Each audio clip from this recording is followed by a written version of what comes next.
Down and out. We've all heard it, and we've all been there. What does down and out mean? Everyone has a different name for it. Down in the dumps, in the gutter, rock bottom, whatever the case may be. We've all been there, and we all know that it sucks. No one wants to be in that dark place of being down and out. Well, if you think about it, down and out are physical descriptions of the physical world. But that's only a part of the equation. Actually, it's a very small part of the equation. When we have spiritual tools to dig deeper inside, we see the reason for being down and out is because we're separated. We've been temporarily separated from our source. What is our source? It's God. And God's not only up there, He's down here, He's all everywhere. He's in here, He's in here, He's in here, He's inside of us. So, what does that mean? That means when we're down and out, we're separated. We're down, we've lowered ourselves away from God, and out, and moved further away from Him. And it's painful. Who wants to be separated from your source? The source is what gives us life. It doesn't mean we're not alive, but we're not really living when we're not connected to our source.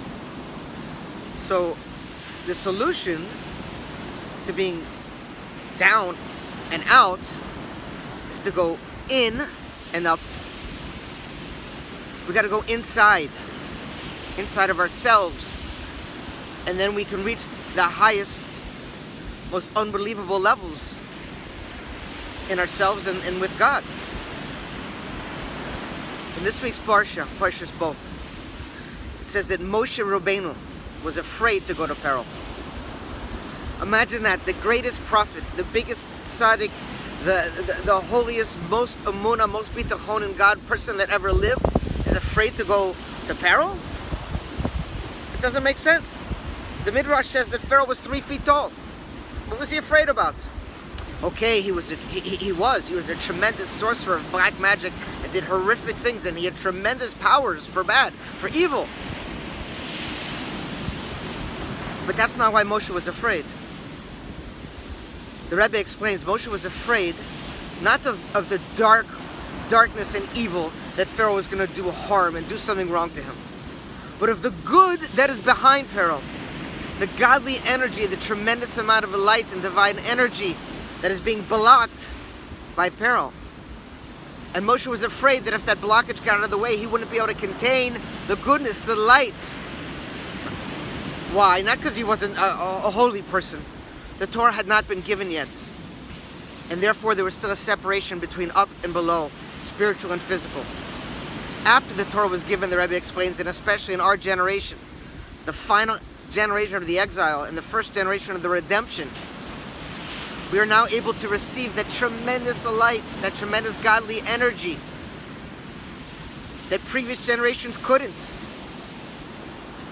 It has nothing to do with them being holier than us. It has to do with the fact that we are living right now at this time, in this generation, the final generation of exile, in the first generation of the redemption. We're about to welcome Mashiach any second. So how do we help? How do we get involved? We connect. How do we connect? We go inside. We go to that dark place. We all have it. There's pain inside every one of us. Whether it's from guilt, whether it's from something that bad, God forbid, happened to us or that we did to someone else, from parents, from children, from friends, from relatives. We all have it there. And it hurts. So what do?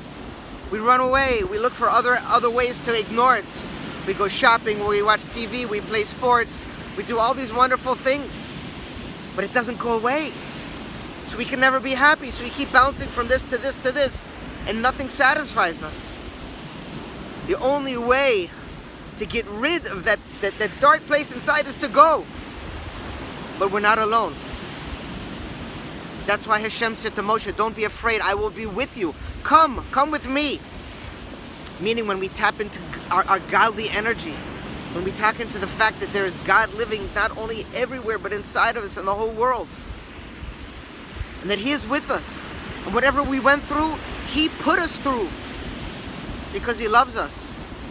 And He wants us to go back in together with Him to remove that negativity, so we can see the tremendous beauty and light that is behind it. May God bless you to go in and up to your core, to your essence, to who you really are. Shabbat Shalom. Mashiach now.